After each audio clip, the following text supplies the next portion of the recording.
Double up. Champion. Yes, sir. Bitcoin adoption news, man. Stripe is going to be enabling millions of merchants to convert payments to Bitcoin. We talk a lot about Bitcoin adoption on this show, man. I think that this is one of those examples of what we're talking about. Even though some still don't believe it, right? But let's read. This article here is from Sean Amick, Bitcoin Magazine. I feel like we've been doing a lot of Bitcoin Magazine stuff lately, man. You know? They do great work over there, man. Listen, man, they do great work. They're just talking about what the reality is, man. Very much like how we do great work, man. And do our due diligence, all that good stuff. Anyway, not to pat ourselves on the back. Stripe, one of the largest payment processors in the world, just announced that businesses will be able to convert any amount of payments into Bitcoin. The functionality is available via a new app from Bitcoin Lightning Network infrastructure provider OpenNode on Stripe's new app marketplace. Now, Stripe simultaneously announced the launch of its app market, which allows custom UIs to integrate with Stripe's global customer base. This is absolutely incredible. Now, through the OpenNode app, which they're offering here, users will be able to convert fiat payments into Bitcoin in real time, right? Businesses can set automatic amounts of their payments to be converted into Bitcoin, or will be able to manually convert any amount into Bitcoin they wish. Notice that at no point they were saying converting back into fiat. Notice the trend. Notice the direction in which the money is moving. Okay? Yet, we have people saying that Bitcoin has no value. What are your thoughts, man? Oh man, that's a lot of news there. I could say we could take this from multiple angles, right? You know, Right. if you talk about the crypto space, people talking about Polygon, it's allowing cross chain, but each time you hear about that, you know, you hear about them getting hacked because the bridge get hacked. You Yes. know, so yeah, that's another topic on itself. But let's talk about Bitcoin here, right? So in this case, you have Bitcoin. And I'll say one of the weak spots of Bitcoin right now is that it's a new ecosystem, but Right. it's getting stronger. And the fact that fiat is still being transacted into Bitcoin makes it a little weak in terms of what we see on the exchanges and Yeah. what we see with the price action. But once Bitcoin becomes a strong network, the strong economy of itself, the strong ecosystem, then Right. it no longer gets influenced by all this macroeconomics. And these are the steps that gets us there. If you look at the internet, when the internet started getting bigger, it started out with the ability to read documents, right? And then it was later transactions. But at that time, during the transaction stage, there was a lot of hacking, people's accounts. That's why we had to go SSL, create that protocol for that. And you start seeing that in Bitcoin as well now with the Lightning Network. So what you see now is that people are actually focusing on what really matters, which is the money issue. So once that issue gets fixed, which is, you know, access, global access, store of value, then we can now start talking about fixing every other thing that all the so-called cryptocurrencies in that space are battling themselves about. I like that point you bring up there, man. If we fix the money first, then we can fix all the other issues. Yeah. That is the root of the issue, man. That is the That's the main root of thing the that evil. society has been trying to resolve forever and ever. Yep. And I don't, look, man, this battle, the governments are losing this battle. Bitcoin is here. It is right at the front. Okay, damn near reserve currency type. As you can see, people are not moving their money. When you look at countries like Turkey, right, where inflation is just out of control at this point. Yep. Those people are not they're not exactly rushing to put their money in another fiat currency. They're all going into Bitcoin. You know? So Yeah, I Yeah, would say go this ahead. though. I don't want to say that governments have it wrong. I feel like our governments has been hijacked by the central banks. So in a way, a lot of governments are the face of the banks that rule, or the little few that rule the country. So when you start having people in governments that Yeah. counter and say, why does it have to be this way? Do we really have to have our economy in this type of shape? Or do we need to have it controlled by external factors? How about we get on a network that does not have those kind of influence? Which is what the Central Bank of Africa, what's the name of the country Central in Africa? African Republic, yeah. Exactly, Central African. Yeah. Mind you, it's kind of interesting that it's Central African Republic, not centralized. You know, going for the decentralized solution. I think it's You because have they're what's just going somewhere in on. the center.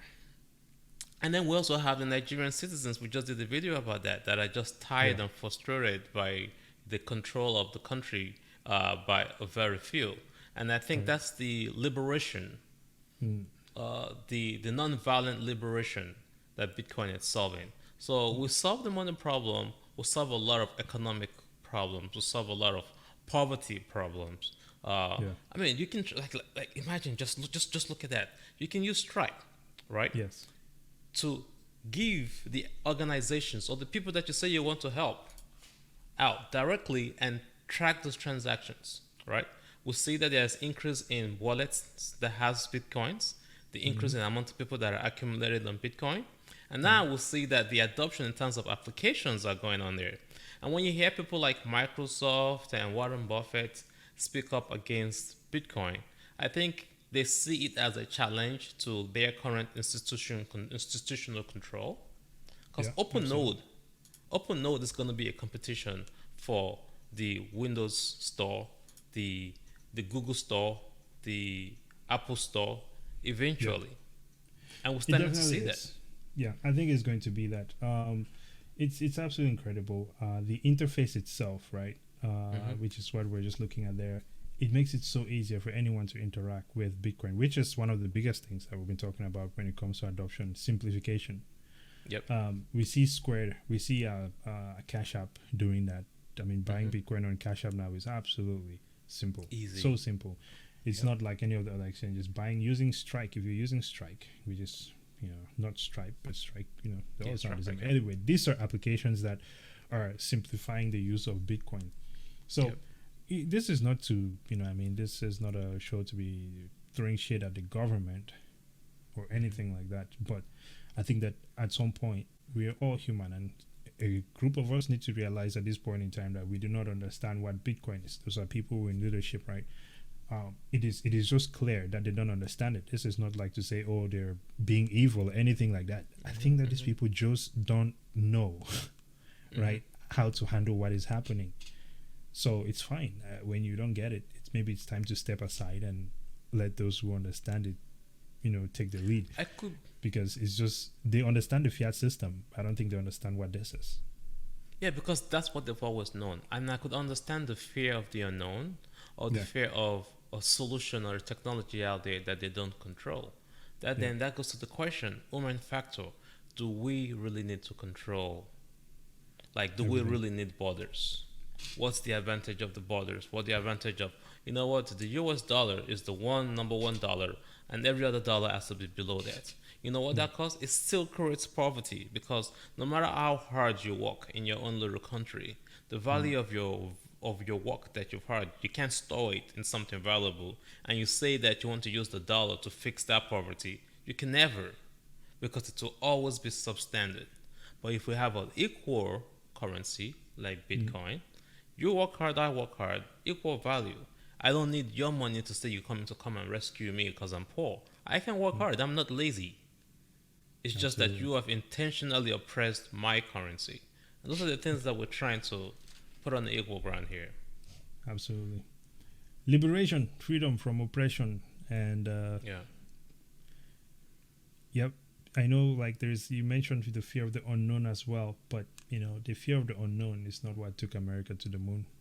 So If the fear of the unknown is not what made America great, or yeah, make America what America is today. yeah. So I think it's because what we know right now is that what is here is not working.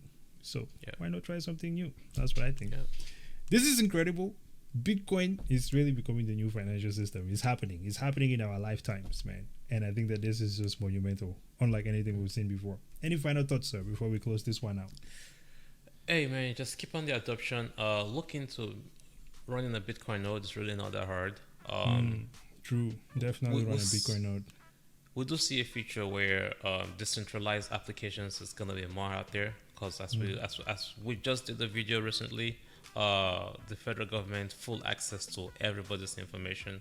I mean, they have everything already, and I think a Absolutely. decentralized set of applications that still allow you to do everything that you do today, like True. what's going on now in the Bitcoin space, is it's good for everybody. Not that it's bad for governments, but I think governments need to have a change of thought in terms of, control of your data. Yeah. Well, I think they just need to spend time studying. That's all we have, ladies and gentlemen. Until next time, Brazen out. Double O out. Yes, sir. Usually when we say out, I usually have my closing screen there already, but I didn't. So because I messed up, now we have to have this awkward moment where I'm looking for the closing screen before we depart. But it is what it is.